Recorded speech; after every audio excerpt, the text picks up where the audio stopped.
Welcome back students. अब हम जो प्रोसेसेस के क्वेश्चन कर रहे हैं, अगला क्वेश्चन है इसमें। एक निकाय का प्रारंभिक दाब एवं आयतन क्रमशः 2 बार और 1 मीटर क्यूब है। 4 किलो जूल ऊष्मा देने पर सिस्टम का आयतन 1.06 मीटर क्यूब हो जाता है। यदि सिस्टम का दाब स्थिर रहता हो तो निकाय की आंतरिक ऊर्जा में परिवर्तन ज्ञात कीजिए। ठीक है, तो यहाँ पर गिवन डेटा हमारा क्या क्या है। P1 इनिशियल प्रेशर इज़ 2 बार, है ना, 2 बार दिया हुआ है। इसको हम यदि किलो पास्कल में बदल देते हैं तो ये कितना हो जाएगा, 200 किलो पास्कल। इनिशियल वॉल्यूम क्या है, 1 मीटर क्यूब, और फाइनल वॉल्यूम है 1.06 मीटर क्यूब। वॉल्यूम बढ़ रहा है तो ये कौन सा प्रक्रम है, प्रसार। ठीक है, प्रसार यानी एक्सपांशन, और साथ ही इसमें स्थिर दाब है, स्थिर दाब प्रक्रम हो जाएगा। तो P1 किसके बराबर हो जाएगा, P2 के। तो निकाय की आंतरिक ऊर्जा में परिवर्तन हमें ज्ञात करना है। हमें क्या ज्ञात करना है, डेल U कितना होगा। अब हम जानते हैं कि डेल U निकालने के लिए ऊष्मागतिकी के प्रथम नियम से क्या होता है, del Q is equal to del U plus del W, ये होता है। तो यहाँ पर डेल U का मान निकालने के लिए हमें Q और W दोनों के मान पता होना चाहिए। इस क्वेश्चन में 4 किलो जूल ऊष्मा दी गई है ना। 4 किलो जूल ऊष्मा हमने किसको दी है, सिस्टम को दी है, जिससे उसमें प्रसार हुआ है। तो Q का मान तो अपने पास है। अब आई बात W की। तो W क्या होता है, कार्य के लिए जो हमारा फॉर्मूला होता है वो होता है PV2 माइनस V1। तो यहाँ पर कांस्टेंट प्रेशर है, प्रेशर की वैल्यू कितनी है, 200 किलो पास्कल। ठीक है, 200 यहाँ पर रखते हैं, गुणा V2 माइनस V1, 1.06 माइनस 1.0। यहाँ से W इज इक्वल टू क्या हो जाएगा, 200 गुणा 0.06। तो इसको हम क्या लिख सकते हैं, 6 दूनी 2 शून्य से ये दशमलव हट जाएगी। ठीक है, और 6 दूनी कितना हो जाएगा, 12 किलो जूल। तो सिस्टम में जब प्रसार होता है तो सिस्टम द्वारा कार्य होता है, इसलिए कार्य कैसा है, पॉजिटिव है। अब मान रख देते हैं इस इक्वेशन में। तो यहाँ पर Q का मान कितना है हमारा, 4 किलो जूल बराबर del U plus 12 kilo joule. तो यहाँ से डेल U का मान कितना हो जाएगा, डेल U बराबर हो जाएगा 4 minus 12 is equal to -8 kilo joule. अब यहाँ माइनस का चिन्ह क्या बता रहा है कि आंतरिक ऊर्जा में कमी होने वाली है। कैसे, परिवर्तन डेल U क्या होता है, U2 minus U1 is equals to -8 kilo joule. तो फाइनल आंतरिक ऊर्जा प्रारंभिक आंतरिक ऊर्जा से क्या है, कम होगी, तभी जो उत्तर आएगा वो क्या आएगा, ऋणात्मक आएगा। तो इस प्रकार से हमने देख लिया कि आंतरिक ऊर्जा में परिवर्तन डेल U बराबर -8 किलो जूल, ये हमारा उत्तर हो गया। ठीक है, अब हम कुछ बेसिक चीज़ों पर जाते हैं कि ऊष्मागतिकी के विकास कैसे हुआ। जैसे हम फिजिक्स की बात करते हैं, भौतिकी, तो भौतिकी में हम बहुत सारी चीज़ों को देखते हैं, ऑब्जर्व करते हैं, और फिर थोड़े थोड़े कुछ नियम बनाते हैं। तो वैसे ही सबसे पहले ऊर्जाओं के बारे में पता किया गया कि ऊर्जाएं क्या होती हैं, हम कोई भी कार्य क्यों कर पाते हैं या कोई भी कार्य क्यों होता है, तो उसका कारण होती है ऊर्जा। तो ऊर्जा के विभिन्न रूप देखे गए। ऊर्जा के विभिन्न रूपों में मुख्यतः हमने क्या देखा, काइनेटिक एनर्जी, और फिर पोटेंशियल एनर्जी, उसके बाद केमिकल एनर्जी और मैकेनिकल एनर्जी, और इसी प्रकार से बहुत सारे अन्य प्रकार की ऊर्जाएं। तो आया ऊर्जा संरक्षण का सिद्धांत। Law of conservation of energy, जिसे प्रथम नियम का रूप दिया गया, फर्स्ट लॉ। फर्स्ट लॉ में सभी ऊर्जाओं का योग कांस्टेंट रहता है, ऐसा बोला गया, जैसा कि ऊर्जा संरक्षण के सिद्धांत में बोला गया, कंजर्वेशन ऑफ एनर्जी, ये लॉ था। इसके बाद फर्स्ट लॉ आया, क्या, del Q, conservation of energy में सभी ऊर्जाओं का योग क्या होता है, कांस्टेंट होता है। फर्स्ट लॉ आया, फर्स्ट लॉ में क्या बोला गया कि यदि किसी निकाय को ऊष्मा दी जाए और वह कुछ कार्य करता हो तो पूर्णतः कार्य में परिवर्तित नहीं होता, तो कुछ मात्रा में आंतरिक ऊर्जा बढ़ जाती है या कम हो जाती है। ठीक है, तो इस प्रकार से फर्स्ट लॉ का इक्वेशन दिया गया। अब यहाँ पर फर्स्ट लॉ जो दिया गया था वो दिया गया था लगभग 1850 में।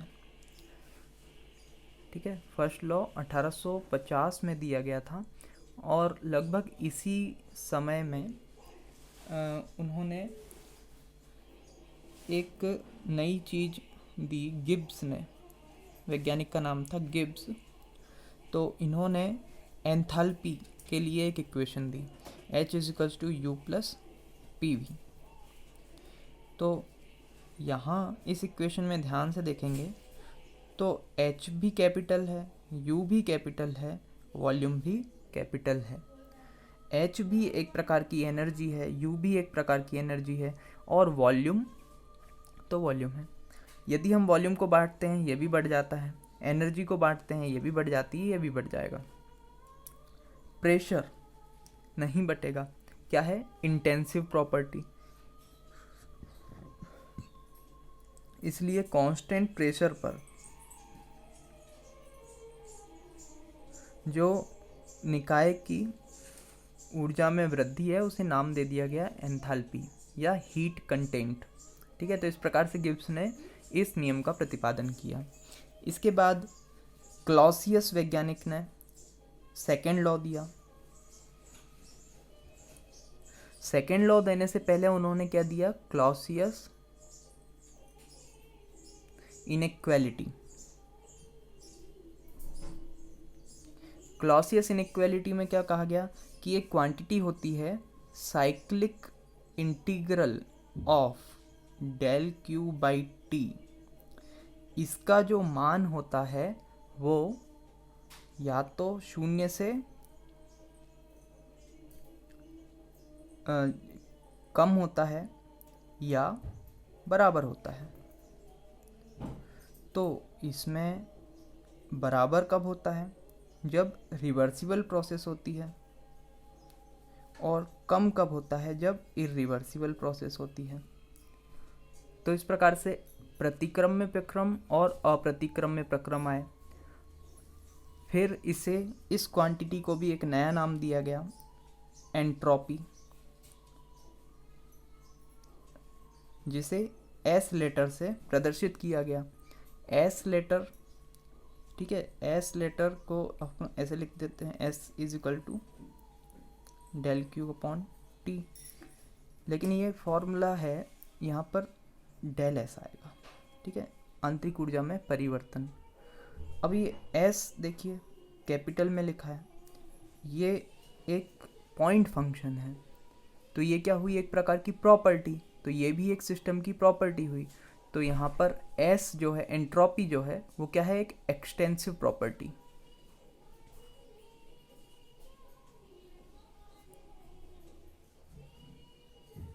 ठीक है, तो ये एक्सटेंसिव प्रॉपर्टी है, ये डिपेंड्स ऑन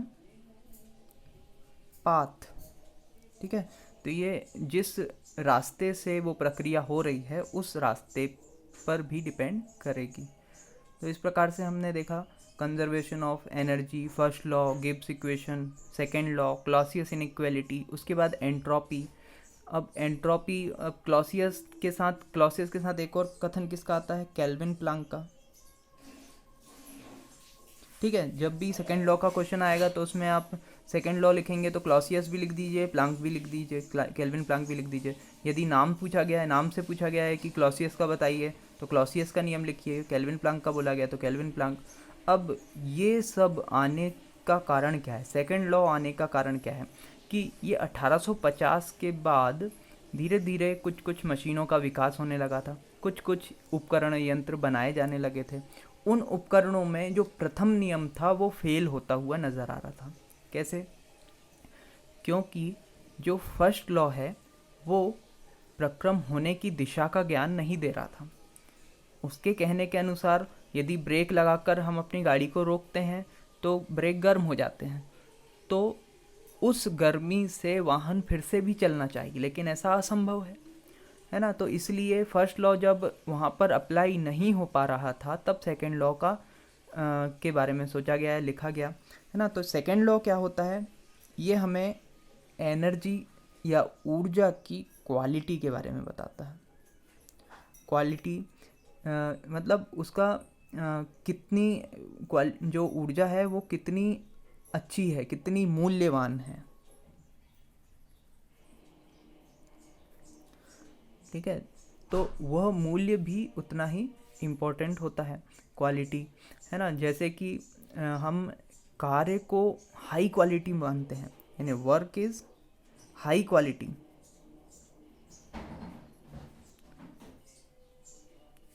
एनर्जी, जबकि हीट जो होती है वो लो क्वालिटी एनर्जी होती है।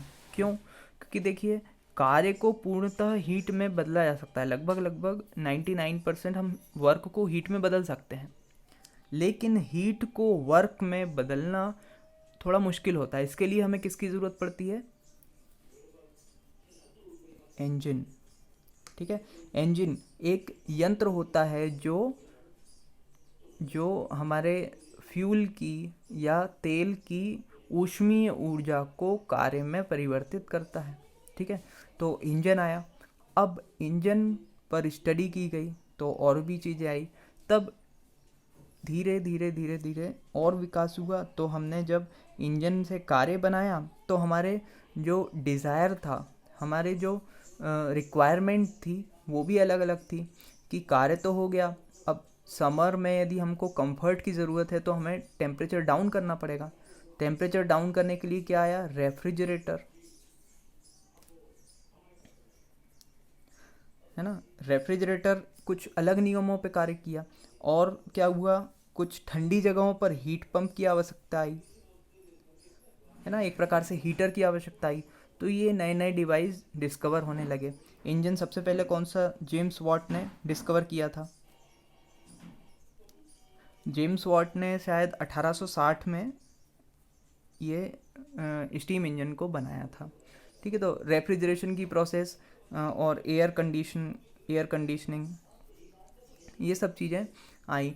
तो इन डिवाइसेस के अकॉर्डिंगली पढ़ाई को, थ्योरी को और इन्हेंस किया गया, या इनके ऊपर जो एक्सपेरिमेंट्स हुए थे उनसे ऑब्जर्वेशन के थ्रू कुछ प्रिंसिपल्स बनाए, कुछ लॉज बनाए, तो उनसे बना हुआ लॉ क्या आया?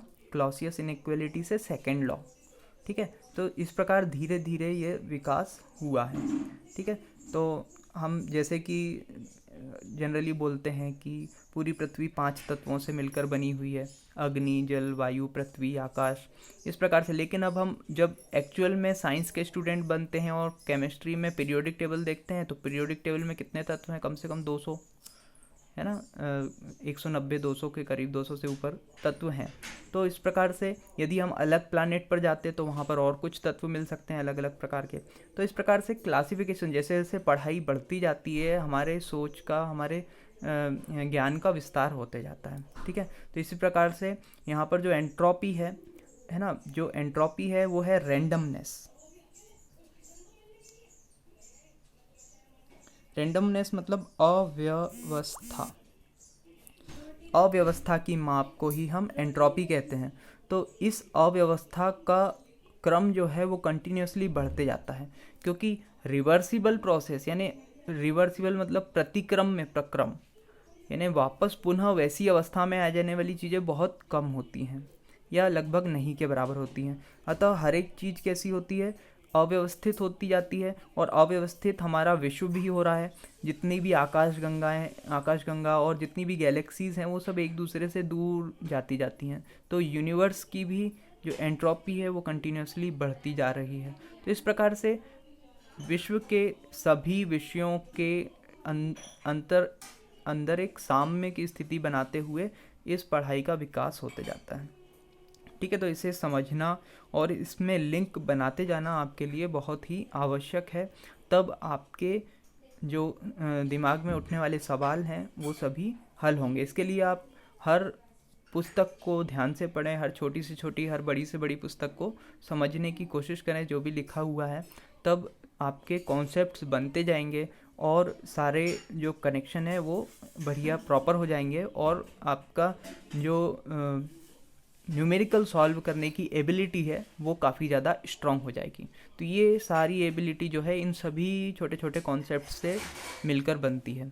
तो इन्हें आप बिल्कुल ध्यान से पढ़ें, हिस्ट्री को भी इंटरेस्ट बनाकर पढ़ें। Thank you.